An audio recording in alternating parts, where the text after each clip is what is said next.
Hi, this is Redfield. Today we're gonna talk about reaction time. Some years ago, a world-class runner was repeatedly accused of jumping the gun. The runner said he did nothing wrong, so the footage of the races were reviewed.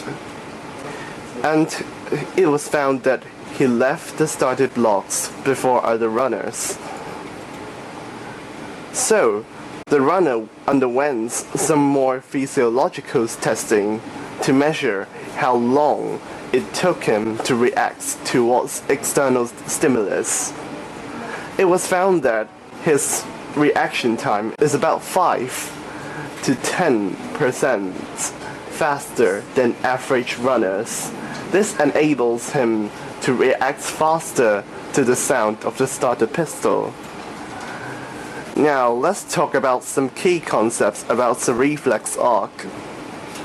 Reflex are actions that does not need conscious thinking, so it doesn't need any processing in the cerebral cortex.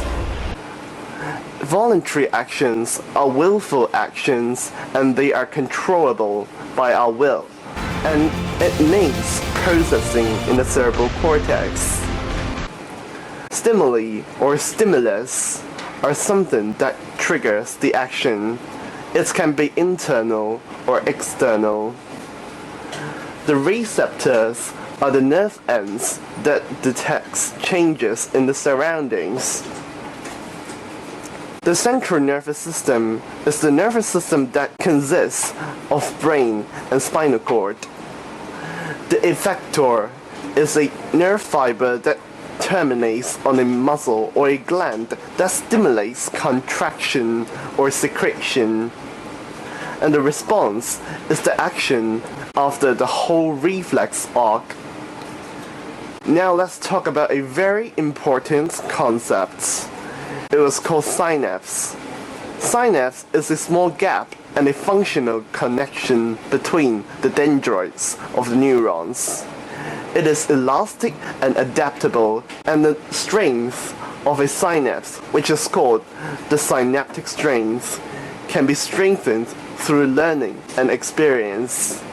There are electrochemical transmission through the sodium channels and calcium channels on the synaptic membrane to allow the action potential propagates in the neurons.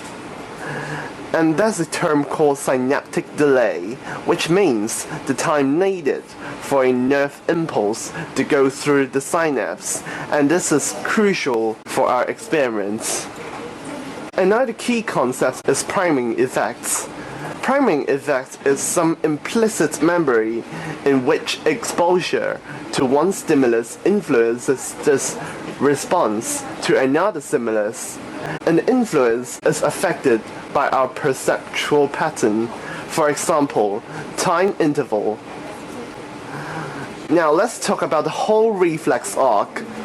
First, the sensor, which means the three nerve endings in our fingertips in this graph, is touching the fire, and the sensor can sense the heat of the fire. Then the message turns into nerve impulse and goes through the sensory neuron, goes through the dorsal root ganglia to the association neuron, which is the neuron between the motor neuron and the sensory neuron. Then the nerve impulse pass to the association neuron, then pass through the association neuron to the alpha motor neuron. Then the alpha motor neuron sends the impulse to the effector flexor, which is the skeletal muscle in this case. In this case, first we have the stimulus, which is the fire. Then we have the sensor, which is the three nerve endings. Then the nerve impulse goes through the neurons to the CNS, the central nervous system.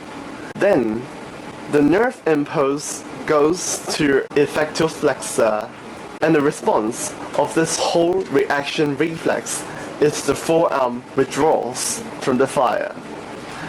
This reflex arc is very useful for any organisms because this can help us immediately go away from danger. Now let's talk about the reaction time test.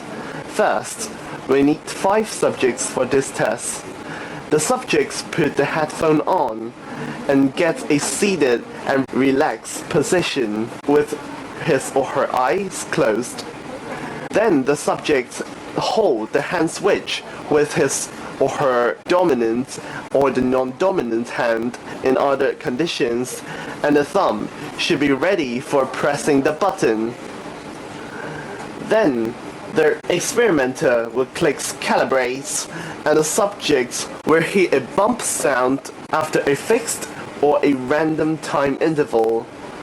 There should be 10 bump sounds in each calibrations. Then, when the subject heard the bump, he or she would click on the button. In this experiment, there are 4 conditions. The first condition is the random intervals with the subject's dominant hands. The second condition is fixed intervals with our dominant hands. The third one is random interval with our non-dominant hand. And the last condition is fixed interval with our non-dominant hand. And here is our results.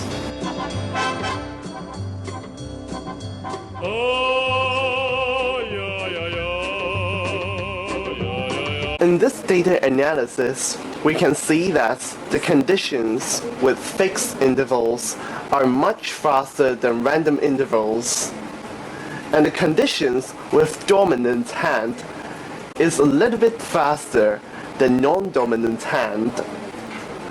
And in all these 4 conditions, the fixed interval with non-dominant hand have the shortest grip mean, which means our subjects react the fastest when they are holding the switch with the non-dominant hand, and the test is with fixed intervals.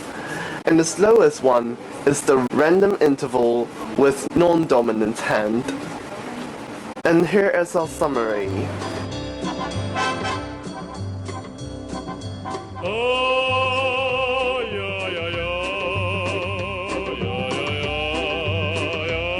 And this is our data analysis to explain why we react faster when we are using our dominant hand. It can be explained like this. The repeated experience and learning can enhance the synaptic strength.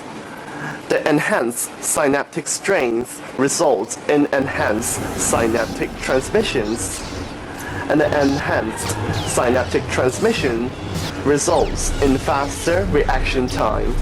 Also, we can explain why subjects perform better at conditions with fixed intervals with the explanation that our brain primed the time interval between the bump sounds. However, there are other factors that can affect the reaction time. The first one is the fatigue effects. The subjects may have poorer performance due to the tiredness from previous trials, or there's an opposite of fatigue effects. It's called practice effects. The subjects may perform better as they practice it in previous trials. To conclude, our findings in this experiment is that reaction time is diverse among individuals, and the priming effects and the synaptic strength can affect the reaction time. Also, response can be enhanced by learning and experience. This is the end of the presentation. Thanks for your attention. Thank you.